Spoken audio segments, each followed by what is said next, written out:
Bruce Lee नाम सुनने से मार्शल आर्ट, कराटे और कुंफू से जुड़े विचार हमारे दिमाग में आने लगते हैं, क्योंकि ब्रूसली मार्शल आर्ट और कुंफू में वो मुकाम हासिल किया था जो हर किसी के लिए बस की बात नहीं थी। जो लड़का अपने गली मोहल्लों में अपने ही उम्र के लड़के से पिटा करते थे, वो लड़का एक दिन सुपर ह्यूमन के नाम से जाना जाएगा, कौन जानने गया था उस समय। ब्रूसली ने कुंफू और मार्शल आर्ट को सीखकर अपने शरीर को बहुत ही स्ट्रांग बना लिया था। ब्रूसली मार्शल आर्ट के ऊपर कई सारे फिल्में भी बना चुके हैं, लेकिन ब्रूसली के लिए दुखद बात यह थी कि यह महज 32 साल की उम्र में ही अपनी जान गंवा दी। इतने कम साल जीने के बावजूद भी इन्होंने बहुत सारी उपलब्धियां हासिल किया था। तो चलिए आज की इस वीडियो में हम लोग जानेंगे कि ब्रूसली क्यों सुपर ह्यूमन थे। तो ब्रूसली का जन्म 17 नवंबर 1940 को अमेरिका के सैन फ्रांसिस्को, चाइना टाउन में हुआ था। ब्रूसली के पिता चीन देश के नागरिक हैं, लेकिन ब्रूसली का जन्म अमेरिका में इसलिए हुआ था क्योंकि ब्रूसली के पिता ली होई चुएन हांगकांग के एक प्रसिद्ध ओपेरा आर्टिस्ट थे। इसी वजह से ब्रूसली के मां ग्रेस हो और उनके पिता अपने अंतर्राष्ट्रीय ओपेरा प्रोग्राम दौरे के लिए अमेरिका आए और यहीं पर ब्रूसली का जन्म हो गया। ब्रूसली के जब 3 महीना हुए जन्म लिए, तब ब्रूसली के माता पिता वापस अपने देश चीन के हांगकांग में लौट आए। ब्रूसली के कुल 4 भाई बहन थे। ब्रूसली बचपन में जब अपनी गलियों में खेला करते थे तो दूसरे बच्चे इनकी पिटाई कर देते थे।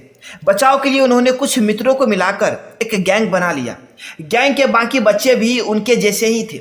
नतीजा ये हुआ कि पहले जहां ब्रूसली अकेले पिटते थे, अब अपनी पूरी गैंग के साथ पिटने लगे। ब्रूसली की सोटिल हाल को उसके घर वाले से जब देखा नहीं गया तो उसके घर वाले ने आईपी मैन के पास ब्रूसली को ले गया, जो एक महान मार्शल आर्टिस्ट थे।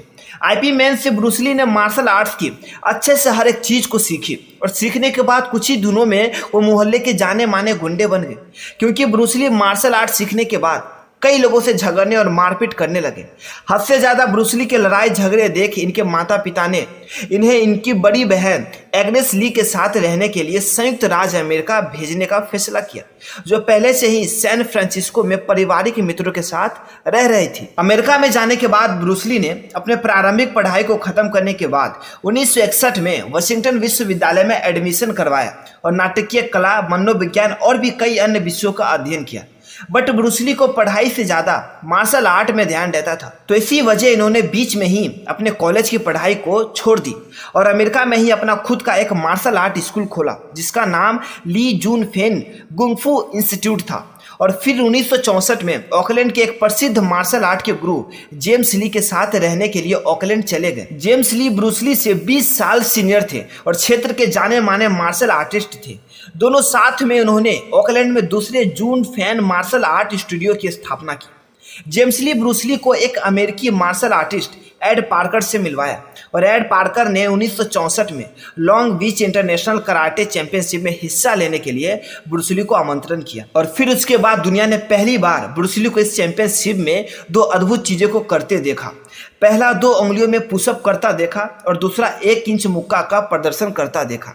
1964 की चैंपियनशिप में ब्रूसली की मुलाकात ताइक्वांडो मास्टर झुनगुई री से हुई और दोनों की तुरंत दोस्ती भी हो गई। इसी दोस्ती से ब्रूसली को ताइक्वांडो मास्टर से साइड किक सीखने को मिला और ताइक्वांडो मास्टर को ब्रूसली से नॉन टेलीग्राफिक पंच सीखने को मिला। ब्रूसली मार्शल आर्ट में इस कदर मेहनत करते थे कि उसके बारे में कहा जाता था कि ब्रूसली 1 सेकेंड में 6 बार किक मार सकते थे और ब्रूसली के लात मारने पर 200 पाउंड का कोई इंसान 20 मीटर की दूरी पर जा गिरता था। उपलब्ध आंकड़ों के मुताबिक ब्रूसली एक बार में दोनों हाथों के साथ 1500 पुशअप कर सकता था। ब्रूसली 400 एक हाथ पर, 200 2 उंगलियों पर और 101 अंगूठे पर भी यह पुशअप मार लेते थे। ब्रूसली 1 सेकेंड में 9 बार पंच कर सकते थे और इनका एक पंच सामने वाले 75 किलो के व्यक्ति को 5 से 6 मीटर दूर ढकेल सकता था। ब्रूसली की 350 पाउंड की पंचिंग पावर थी, जो कि बॉक्सिंग चैंपियन मोहम्मद अली की पावर के समान थी।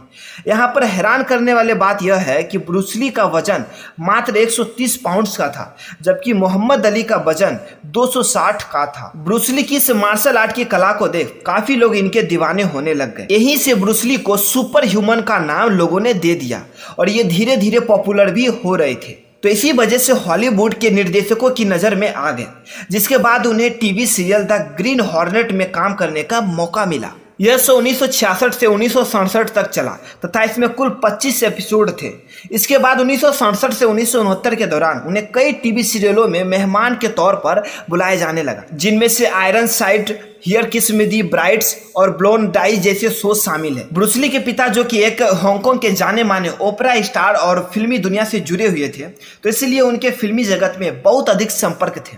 इन्हीं कारणों से ब्रूस ली ने छोटे उम्र से ही चाइल्ड एक्टर के तौर पर फिल्मों में काफी काम किए और उनका पहला फिल्म चाइल्ड एक्टर के तौर पर गोल्डन गेट गर्ल था, जिनमें वे सिर्फ 3 महीने के थे।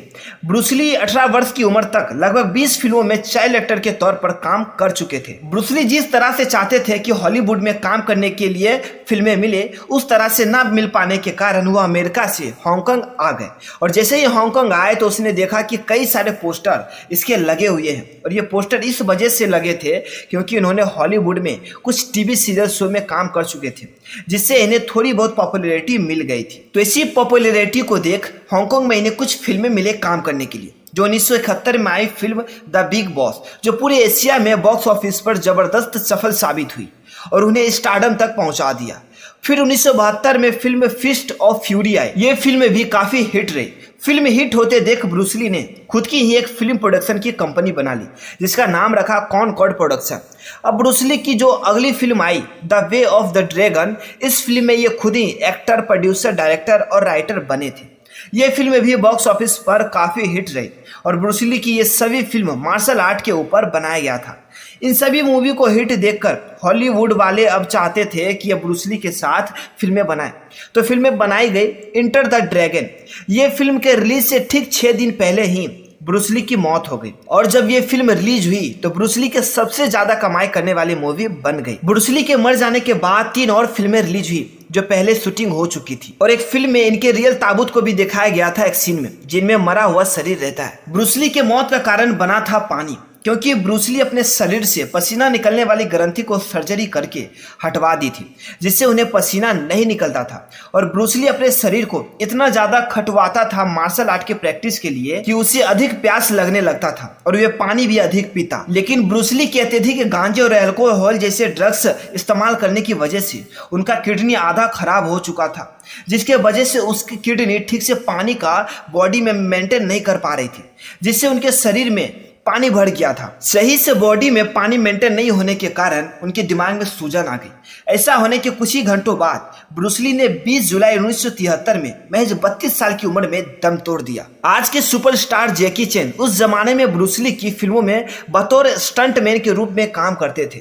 एंटर द ड्रैगन के एक सीन में लड़ते हुए ब्रूस ली की लाठी दुर्भाग्य से जैकी चैन को जोर से लग गई और वो घायल हो गए, लेकिन जैकी चैन इसे एक सौभाग्य मानते हैं क्योंकि इस घटना के बाद ब्रूस ली ने उनका माथा सहलाया और उन्हें गले लगाया। ब्रूस ली जब फिल्मों में एक्शन सीन्स की शूटिंग करते थे तो उनकी हर एक मूव इतनी तेज होती थी कि कैमरा में पकड़ नहीं आ पाता था किसने क्या किया। तो जब कैमरा को समझ में नहीं आ रहा था किसने क्या किया तो दर्शकों को और भी समझ में नहीं आ पाता। तो इसी वजह से इसके फाइटिंग सीन्स को एडिटिंग के समय 34 फ्रेम को स्लो करके दर्शकों को दिखाया जाता था। तो दोस्तों, ब्रूस ली के बारे में यह जानकारी जानकर आप लोगों को कैसा लगा ये कमेंट बॉक्स में हमें जरूर लिखें और वीडियो पसंद आए तो वीडियो को लाइक करना ना भूलें।